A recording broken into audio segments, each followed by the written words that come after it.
we are joined by the one and only legendary wide receiver for your Detroit Lions, Herman Moore. Herman, we appreciate you joining us as always. This one's special, man. This one's special. I just want you to break it down for us. What does this mean for the Detroit Lions, for the city of Detroit, to have their first NFC North title in the history of the franchise? You know what? I say, tell the man with the money come pay me. Yeah. because I heard that saying. There's a saying that a person had that told me about that one, man. But I'm gonna tell you what, this is what you look for. This is why you play the game. And I'm telling you, no one's gonna understand what it means when not only do you win a division, but you get the playoff, and you're doing this all in one game, and then you got home game. Now you're looking for a 1 seed or a 2 seed. You're looking for the opportunity to get a bye, because we got a bye. And I'm telling you, that path becomes so much, I won't say easy. It's not easy. It's easier. It's smoother. And you if you win that first home game, let's hypothetically fast forward, right? Lions get a bye, and they win out. They get a bye, and they have a home game. They win that home game, and then they have to play another game to get there. I mean, it is the best way you can go into those championship games. There's a lot on the line against the Dallas Cowboys. There's a lot on the line for the Lions coming into this next game. Complacency, will it be there? It's going to settle in on some players. Every player is not built the same. Every player is not going to respond the same. The starters are going to respond differently than the guys that are backups, right? The guy who is injured and trying to get back is responding a different way than the guy that's now taking over for that person that's trying to come in. The mindset's going to be different. It's going to come down to how you corral that. How do you bring it all together? And then take that and make the team stay focused. No turnovers, right? And if there are, you got to recover from those. Defense, if something does go awry, offense turns the ball over, you got to get in there and make it. You got to get in there and make things right? Offense, defense gives up a score, you got to go in and answer the bell. You have to get these units talking and supporting each other at a different level than what they did all year. So this is really good, man. This is a good position. The city's on fire. Thankfully, not literally, but right now, this is really good, man. Everyone's excited. You got the blue everywhere, and so this is a good time to be a Detroit Lion fan and also a player and also an owner. What do you think, this team being so young? Is there any reserve for a letdown game against the Dallas Cowboys? Because this is it's kind of whack the way they built this thing up. Back in school, you have your homecoming game, and you typically schedule a team you're supposed to smash. They've made Jimmy Johnson's Ring of Honor game with freaking Troy Aikman on the call, and then us coming to town. I think it's a little bit disrespectful, but big game for them, and then us coming off such a hype and having a young team. Is there any nervousness there for a little bit of a letdown or going there too cocky? If I thought the coaches and the coaching staff that he has around him to support were complacent, I would be a little concerned. If I thought they were full of themselves and that they made it about them and not about us for we, I'd be a little concerned. And I'm gonna tell you, as a former player, and I'm looking at what's there, what I glean and what I see is a team that is focused. There's a leadership piece that is built around a young group of players that are understanding not only how to win, but they were built to win. Meaning, they didn't go out and just say, we're going to go get, proven superstars and players that were, killing it on other teams, and we're going to come and build this all-star, all-great team. We're going to build it the right way. We're going to build it off of building people off a foundation. By building this team off a foundation, going in and finding those hidden gems that everyone else overlooked, the ones where people are scratching their heads and going, why did they make that pick or that pick? And proving this is why we made those picks, and showing that they put in the work. They have the foundation that allows them to go in, and they're not worried about Troy Aikman on the call. They're not worried about the person in Jimmy Johnson that they're going to be honoring. I mean, that goes with the territory. You're going to walk into situations that you can't control. This team, however, can control their preparation this week, their focus this week, their ability to go out there and understand, turnovers are going to kill you, penalties are going to set you back. And if you get behind on the road against a team like Dallas, who has a lot to play for too, then trying to recover and think they're going to just let down and let you come back is going to be a little bit of a taller ask. So I see this as being a very focused game. I don't think this is a letdown game. I don't think this is one where Dallas comes in and trips these guys up. I just don't see that happening. And when you look at how important this game is, why would it happen now if we haven't seen it so far this year? That's for sure. And especially when you got some of these guys returning, that is one question I wanted to ask you. Having potentially a guy like Chauncey Gardner-Johnson return to this line, or CeeDee Deuce now return to this lineup, a guy who has played in the Super Bowl just last season, a guy who has made deep runs in the playoffs, how much could that help the younger players on this team kind of, him tell them, like, all right, this is the playoffs now. Like, it's not cute anymore. This is going to be all you got every single snap. How much will that help the younger players in this locker room? I think if you're looking for inspiration, it can give them something. But if you haven't experienced it, a person can talk to you all day. You can bring in all the veterans you want. You can bring in the guys that have gone to the Super Bowl. They can give you a path. They could tell you just kind of, here's a game plan. Here's how I would handle. Here's how I would prepare. And here's some of the things to expect. But it steps up. When the big game steps up, you're in a big game. I'm going to tell you, there's a difference in just a game that's just, you're just kind of getting through it, or it's just no fan involvement. The players aren't really into it and all that. It's not going to be that type of a game. This is going to be a high energy stadium. You're playing in front of a big audience. You're playing on special occasions, and you're playing in hostile territory within your conference. Forget the division. That's locked, right? You're now playing in the conference. You're sizing up competition. So this is an opportunity that you're going to have to go through that experience. This is going to be, if anything, we should all look at it this way. This is a stepping stone. This is a way for this team to really go in and say, when we get ready to hit this big moment, how do we handle it? Are we prepared? And if we're not, this could be your warm-up. I think there's a win all the way around, no matter what happens to the Lions in this game, because it's preparing them for the postseason. And this is going to have the postseason feel, in my opinion, at the greatest level. You're on the road. You're going against a big conference rival, and it's going to have playoff environment. So it's going to let you see, how do you perform on the road. And I would imagine that's what Coach Campbell's going to be telling this team. This is going to give you your good litmus test. Yeah, that's where I'm at too. Like, and I don't know if that's unfair to me too as a Detroit Lions fan to kind of like use this game as a measuring stick where the Detroit Lions are at, because I appreciate the division title, and I know there's 11 wins, but I look at the quality of the wins. And again, I didn't play in the NFL. I know it's a tough to win any game in the NFL, but like, I want to see Detroit Lions beat a quality opponent like the Dallas Cowboys. Am I wrong for wanting that out of this game, or using this game as that type of measuring stick? Got to set the bar at a level that exceeds where they've been right now, because right now they're going to go into territory they haven't been. You can't do what you've done in the past. You can't do what you've done to get to this moment and all of a sudden think that's necessarily going to be good enough. The wins that they've had so far and the way in which they've won those games, and with the energy, the explosiveness, taking advantage of turnovers, creating turnovers, being explosive offensively, all these things are fine and dandy. But everything comes in levels. And now this is going to level up. This is going to level up for them on the road. They can't control what Dallas does. Dallas may come out and play the best game they played all year, which means that the Lions are going to have to play their best game. The Dallas Cowboys come out and not play as well. But that doesn't mean that's going to mean the Lions are prepared and they can play sloppy and think that that's going to be the best play.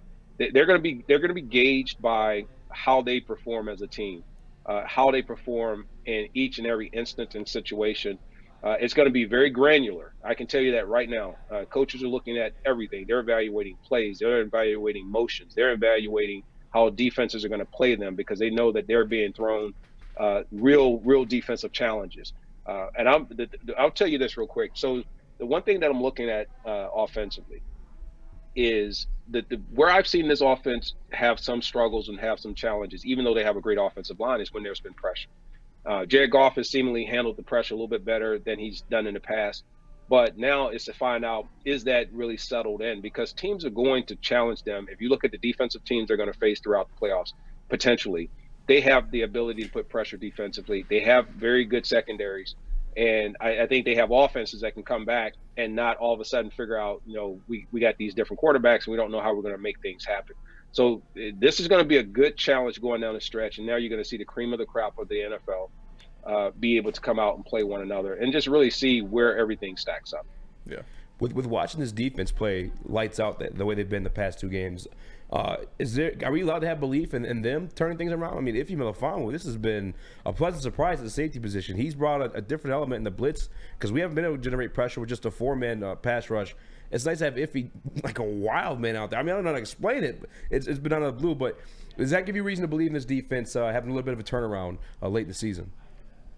There's a couple things you have to look at anytime you see what we've seen take place with the Lions. There's some adjustments. Aaron Glenn was being called out. He was being considered a guy defensively that is an Achilles heel or something that's not working for this defensive team. But one thing I've seen is that they're playing situations. Everyone watches game film, and I think that's what we miss a lot of times. We go, why doesn't this team do this? Why aren't the Lions doing more of that? There are things that you do and you see on film. They don't have the type of defense where they can impose their will. They don't have the type of defense where they can go in and say, if we blitz you, you can't stop us. And you just better hope you get the pass off and your quarterback's mobile enough, right? Or you make the right read. And if you don't, we're going to make you pay for it. That's not that secondary, and that's not what they have. But what they have is they're trying to, from a scheme standpoint, take advantage of what they see in formation. They're trying to keep you off balance by dialing up now the unpredictable plays and the calls. They're blitzing people that you don't think they're going to come from different things that we haven't really seen all year, which they have no film on it. Your opponent has no film, so there's nothing for them to defend, and now they're trying to make in-game adjustments. With the Lions, where I've seen the exposure is when they have mobile quarterbacks or they have the ability to let receivers have time to scramble. It has caused tremendous problems for their secondary. No matter how well the guys have played, the turnovers that they've gotten in some other times, they've really struggled, and I think they would be setting themselves up for failure if they don't say, hey, we got to make sure we don't get exposed. Be very smart about how they blitz. Be very smart in how they attack the opponent, and take their chances when they take them. But right now, it's playing smart defense and keeping everything in front of them. And Herman, I know that it's important not to overlook anybody, and right now it's all eyes on Dallas. You're still trying to get the number 1 seed possibly here in the NFC, but the next big goal for these Detroit Lions, other than finish the season strong and try to win out, is to get that playoff win, that first playoff win since you guys in 1993. I wasn't even alive in 1993. I haven't seen the Lions win a playoff game in my entire life. I just want to hear from you. Somebody was thinking about it. Yeah. I just want to hear from you. What did it mean for the city when you guys got that win, and what would it mean for the city now after this period of time if the Lions do, and I think they will, win a playoff game this season? Let's look at this. They're playing at home. That gives you a greater potential of probability of winning if you go out and you just do what is normal. Don't make turnovers. Don't create turnovers offensively. Create turnovers defensively. Don't get caught into a lot of penalties. Play smart football. Be aggressive. Be attacking. Use your crowd, so on and so forth, right? All the home field advantage things that you get. If they do that, then their ability and their opportunities, I think, is greater than 50, 60, 70% to win, no matter who they're facing in that first game at home, because the Lions have played well, in my opinion, most of the time at home. Surprisingly, I've seen them have some of their better plays sometimes on the road, but I think the environment, the electricity, and the environment that's going to be there for them at home is just going to be unlike what we've seen since the playoff games that we had back in the 90s. So I'll say this is a team that is set up to win this game on their first playoff game, and I'm going to be cheering for that. I think everyone's looking for that. I think you'd be stupid to really root against them at home for that first game, because I just don't think they're going to leave anything on the line. Coach Campbell has given them a lot of things. He's given us a lot of sound bites, but none's going to be greater than what he tells them coming out for that first playoff game, because there is nothing to hold back on. There's no reason for him not to be over the top. You don't play for, let's save it for another day. Okay. So I'm going to be excited to see how they handle that type of unleashed attitude and will to go out there and impose that on their opponent. That's a good point. That's a great point. And then before we let you, because I talked about the catchment collection and what else, but I also want to ask you the random question I always ask you every single week. If you could take any Detroit line of all time, excluding Herman Moore, the elite red zone threat, you could attach it to this Detroit Lions team to help win the Super Bowl this year, who would it be? Come on, that's easy. That's Calvin. I mean, if you're talking receiver now, I look at it like this. Some people say, well, would you take a guy like Barry, or would you take a guy like Calvin, or would you take, this player or that player? You got to take a player where you go, listen, you need that person who can individually get it done. With the running back, it's a little different. It's hard to say I'm gonna give a guy a ball and he's gonna take it 80, 90 yards, right? 70 yards. But anytime you got a person that you can put down the field and you can just toss one up, Hail Mary. If I throw 4 Hail Marys, a defense is going to be very nervous on if they can even catch or knock down every Hail Mary. I'm just telling you, if you have that type of a player. So I'm taking a guy that I just know I just got to go the distance like that and toss one up. Yeah. That's Red fair. zone. And plus, too, I got to show love. Barry, you my guy. Barry's my guy. Yeah. But I'm going to show love to the wide receivers because Amon-Ra St. Brown is setting it on fire. He's coming in. He's keeping that love alive that we've established with the receivers as making sure we keep somebody in the books. And so I'm super proud there. So, yeah, man, get a receiver some love. They took me out of the red zone, so I'm going to put somebody back in it. I'm going to put a receiver back. Stop giving the ball to the running backs, man. What's your favorite Calvin catch all time? You know what? I would say a lot of people like the one when he went up. I think it was Dallas or one of them. He went up over a lot of guys. When we're big guys like that, we do what we do. But when you can do things with style, and I think it was against Green Bay, where he caught the one in the corner of the end zone, and he had it in one hand, and he was toe tapping to stay in bounds, and he still had it in his one hand when he's going down. It was just graceful. It was just smooth. And I was like, okay. That's when I started feeling. I was like, okay, Calvin Johnson. Okay, I see you. I see you, Megatron. All right, and I'm being real. Like, so you admire work, man. You admire the body of work. And a lot of people, I will say this last thing, are going to try and compare a guy like Amon-Ra St. Brown and this to myself and to Calvin. And it's just no comparison because we all have our own thing. And unless the two, he's going to get taller. It's not going to happen. But it's like he's doing some things that I think shows that you can build a number one guy around consistency, around good hands and work ethic. And it's great to see what he's doing. So kudos to him as well. For sure. I think it's a great example for like everybody on that team because like he was a 4th round pick making all this work with just everything you said. None of that's like A1 premier like talent or size like that. It's just been consistency and just busting your ass. And I think that's a great kind of type of leader to have in that locker room. You can build them all kind of ways. But yeah, that's great. Let's keep going with it, man. And you know what? I'm loving what you guys are doing, man. Loving being on the show and breaking bread with you and talking Lions. But anytime we want to talk anything else and chop it up, let me know. Definitely. I'm game, Definitely. man. Appreciate Hey, we you still always. need that playlist too, man. Yeah, the pregame playlist. Yeah, I'm gonna make sure I get it to you. I got to get it to you. So you guys, when you walk me in, every hero's got to have a theme song. Got to have some theme music. So when I come rolling up in there, so yeah, you're like a WWE I'll guy. get it for you.